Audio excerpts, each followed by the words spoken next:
ಕ್ಷಣ ಮಾತ್ರದಲ್ಲಿ 1.37 ಕೋಟಿ ನಗದು ಲೂಟಿಯಾಗಿದೆ. ಶಾಕಿಂಗ್ ಸುದ್ದಿ ಇದು.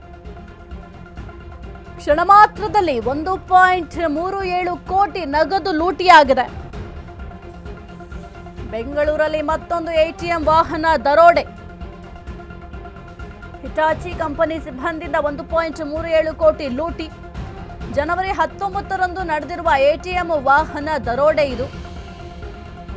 ಸಿಎಂಸಿ ಮಾಜಿ ಸಿಬ್ಬಂದಿ ಮತ್ತು ತಂಡದಿಂದ ಪಕ್ಕಾ ಪ್ಲಾನ್ ಅನ್ನ ಮಾಡಲಾಗಿದೆ. ಎಸ್ಬಿಐ ಆಕ್ಸಿಸ್ ಬ್ಯಾಂಕ್ ಎಟಿಎಂಗೆ ಹಣ ತುಂಬುವ ಕಂಪನಿ. ಎರಡು ತಂಡಗಳಿಂದ 1.37 ಕೋಟಿ ರೂಪಾಯಿ ದರೋಡೆ ಮಾಡಲಾಗಿದೆ. ಒಂದು ತಂಡ 57 ಲಕ್ಷ, ಮತ್ತೊಂದು ತಂಡದಿಂದ 80 ಲಕ್ಷ. ಎಟಿಎಂ ಡೆಪಾಸಿಟ್ಗೆ ಹಣ ಕೊಟ್ಟಿದ್ದ ಹಿಟಾಚಿ ಕಂಪನಿ 19ನೇ ತಾರೀಕು ಹಣವನ್ನ ಹಾಕಲು ಹೇಳಿದ್ದ ಅಧಿಕಾರಿ ಮಿಥುನ್. ಆದರೆ ಎರಡೂ ತಂಡಗಳ ಎಟಿಎಂಗಳಿಗೆ ಹಣ ಹಾಕದೆ ಎಸ್ಕೇಪ್ ಆಗಿದ್ದಾರೆ. ಕೋರಮಂಗಲದ ಆಕ್ಸಿಸ್ ಬ್ಯಾಂಕ್ನಿಂದ ಕೊಂಡೊಯ್ದಿದ್ದ ಹಣ ಪ್ರವೀಣ್, ಧನಶೇಖರ್, ರಾಮಕ್ಕ, ಹರೀಶ್ ಕುಮಾರ್, ಪ್ರವೀಣ್ ಕುಮಾರ್, ವರುಣ್ ಎಂಬ ಸಿಬ್ಬಂದಿ ಪರಾರಿಯಾಗಿದ್ದಾರೆ. ಕೇಸ್ ದಾಖಲಿಸಿ ಆರೋಪಿಗಳಿಗಾಗಿ ಪೊಲೀಸರು ಹುಡುಕಾಟವನ್ನು ಕೂಡ ಮಾಡ್ತಾ ಇದ್ದಾರೆ.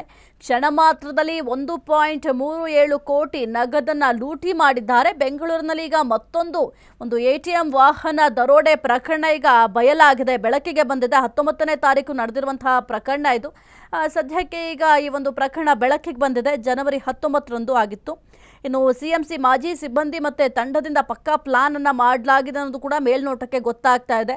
ಎಸ್ಬಿಐ ಮತ್ತು ಆಕ್ಸಿಸ್ ಬ್ಯಾಂಕ್ ಎಟಿಎಂಗೆ ಹಣವನ್ನು ತುಂಬುವಂತಹ ಕಂಪನಿ ಅದು. ಹಿಟಾಚಿ ಅಂತ ಏನು ಕಂಪನಿ ಇದೆ, ಹಣವನ್ನು ತುಂಬುವಂತಹ ಕಂಪನಿ. ಎರಡೂ ತಂಡಗಳಿಂದ ಬರೋಬ್ಬರಿ 1.37 ಕೋಟಿ ರೂಪಾಯಿ ದರೋಡೆ ಮಾಡಲಾಗಿದೆಯಂತೆ. ಒಂದು ತಂಡದಿಂದ 57 ಲಕ್ಷ, ಮತ್ತೊಂದು ತಂಡದಿಂದ 80 ಲಕ್ಷ ಲೂಟಿಯನ್ನ ಮಾಡಿದ್ದಾರಂತೆ.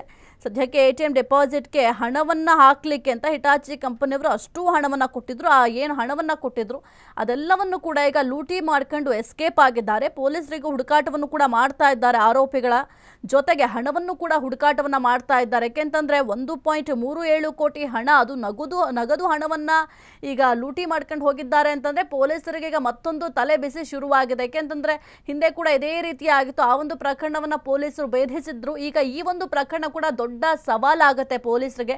ಬಹಳ ಪ್ಲಾನ್ ಮಾಡಿಕೊಂಡು ಈ ಒಂದು ಹಣವನ್ನ ಆರೋಪಿಗಳು ಎಸ್ಕೇಪ್ ಮಾಡಿದ್ದಾರೆ, ಕದ್ದೊಯ್ದಿದ್ದಾರೆ. ಹಾಗಾಗಿ ಪೊಲೀಸರು ಯಾವ ರೀತಿ ಈ ಒಂದು ಪ್ರಕರಣವನ್ನ ಭೇದಿಸ್ತಾರೆ ಅಂತ ನೋಡಬೇಕಾಗುತ್ತೆ. ಸದ್ಯಕ್ಕೆ ಎಲ್ಲಾ CCTV ದೃಶ್ಯಾವಳಿಗಳನ್ನು ಕೂಡ ಕಲೆ ಹಾಕುವ ಕೆಲಸ ಕೂಡ ಮಾಡ್ತಾರೆ. ಆ ಒಂದು ವಾಹನ ಎಲ್ಲಿಗೆ ಹೋಗಿದೆ, ಜೊತೆಗೆ ಎಲ್ಲಿ ಯಾರ್ಯಾರಿದ್ರು ಆ ಒಂದು ವಾಹನದಲ್ಲಿ, ಅದೆಲ್ಲದರ ಮಾಹಿತಿಯನ್ನು ಕೂಡ ಪೊಲೀಸರು ಕಲೆ ಹಾಕುವ ಕೆಲಸ ಕೂಡ ಮಾಡ್ತಾರೆ. ಜೊತೆಗೆ ಏನು ಕೋರಮಂಗಲದ ಆಕ್ಸಿಸ್ ಬ್ಯಾಂಕ್ನಿಂದ ಹಣವನ್ನು ಕೊಂಡೊಯ್ದಿದ್ದಾರೆ ಎಂಬ ಮಾಹಿತಿ ಕೂಡ ಇರೋದ್ರಿಂದ ಅಲ್ಲಿ ಸುತ್ತಮುತ್ತ ಏನೆಲ್ಲ CCTV ಇದೆ ಅದೆಲ್ಲವನ್ನು ಕೂಡ ಪರಿಶೀಲನೆ ಕೂಡ ಮಾಡ್ತಾರೆ. ಪ್ರವೀಣ್, ಧನಶೇಖರ್, ರಾಮಕ್ಕ, ಹರೀಶ್ ಕುಮಾರ್, ಪ್ರವೀಣ್ ಕುಮಾರ್, ವರುಣ್ ಹೆಸರಿನ ಸಿಬ್ಬಂದಿಗಳು ಕೂಡ ಈಗ ಪರಾರಿಯಾಗಿದ್ದಾರೆ. ಇನ್ನು ಕೇಸ್ ದಾಖಲಿಸಿ ಪೊಲೀಸರು ಆರೋಪಿಗಳ ಹುಡುಕಾಟವನ್ನು ಕೂಡ ಮಾಡ್ತಿದ್ದಾರೆ. ಕುರಿತು ಹೆಚ್ಚಿನ ಮಾಹಿತಿ ನೀಡ್ತಾರೆ ನಮ್ಮ ಪ್ರತಿನಿಧಿ ಅರುಣ್. ಸದ್ಯಕ್ಕೆ ಕ್ಷಣ ಮಾತ್ರದಲ್ಲಿ 1.37 ಕೋಟಿ ನಗದನ್ನ ಲೂಟಿ ಮಾಡಿದ್ದಾರೆ. ಈ ಒಂದು ಪ್ರಕರಣವನ್ನ ಪೊಲೀಸರು ಯಾವ ರೀತಿ ಭೇದಿಸ್ತಾರೆ ಅರುಣ್, ಜೊತೆಗೆ ಯಾವ ರೀತಿ ಕಾರ್ಯಾಚರಣೆಯನ್ನ ಮಾಡ್ತಾ ಇದ್ದಾರೆ ಸದ್ಯಕ್ಕೆ ಪೊಲೀಸರು? ಸಾಹಿತ್ಯ ಏನಂದ್ರೆ, ಬೆಂಗಳೂರಿನಲ್ಲಿ ಕಳೆದ ತಿಂಗಳು 7 ಕೋಟಿ ದರೋಡೆ ಆಗಿತ್ತು. ಸೊ ಅದ ಮಾಸ್ಕೋ ಮೊನ್ನೆ ಮತ್ತೊಂದು ದರೋಡೆ ಪ್ರಕರಣ ಬೆಳಿಗ್ಗೆ ಬಂದಿರುವಂತದ್ದು. ಅಂದ್ರೆ ಇದೀಗ ಏನಂದ್ರೆ ಇಲ್ಲಿ ಕೋರಮಂಗಲದ ಪೊಲೀಸ್ ಠಾಣೆ ವ್ಯಾಪ್ತಿಯಲ್ಲಿ ನಡೆದಿರುವಂತದ್ದು. ಸೊ ಹಾಗಾಗಿ ಪೊಲೀಸರು ಸಹ ಇದೀಗ ಒಂದು ಪ್ರಕರಣವನ್ನ ಸಹ ದಾಖಲು ಮಾಡ್ಕೊಂಡು ತನಿಖೆಯನ್ನು ಮಾಡ್ತಾ ಇದ್ದಾರೆ. ಅಂದ್ರೆ ಈ ರೀತಿ ಕಳೆದ ತಿಂಗಳು ಏನಂದ್ರೆ ಬೆಂಗಳೂರಿನಲ್ಲಿ ನಡೆದಿರುವಂತದ್ದು. ಅಂದ್ರೆ CMS ನಿಂದ ಹಣ ದರೋಡೆ ಪ್ರಕರಣಗಳಾಗ್ತಾ ಇತ್ತು. ಇದೀಗ ಒಂದು HQ ಅಂತ ಏನಿರುತ್ತೆ ಅದರಿಂದನೂ ಸಹ ಇದೀಗ ದರೋಡೆ ಪ್ರಕರಣ ಆಗ್ತಿರುವಂತದ್ದು ಬೆಳಕಿಗೆ ಬಂದಿರುವಂತದ್ದು. ಸೊ ಈ ಬಗ್ಗೆ ಕೋರಮಂಗಲ ಪೊಲೀಸ್ ಠಾಣೆಯಲ್ಲಿ ದೂರನ್ನ ದಾಖಲು ಮಾಡಿಕೊಂಡು ಸಹ ಪೊಲೀಸರು ತನಿಖೆಯನ್ನ ಮಾಡ್ತಾ ಇರುವಂತದ್ದು.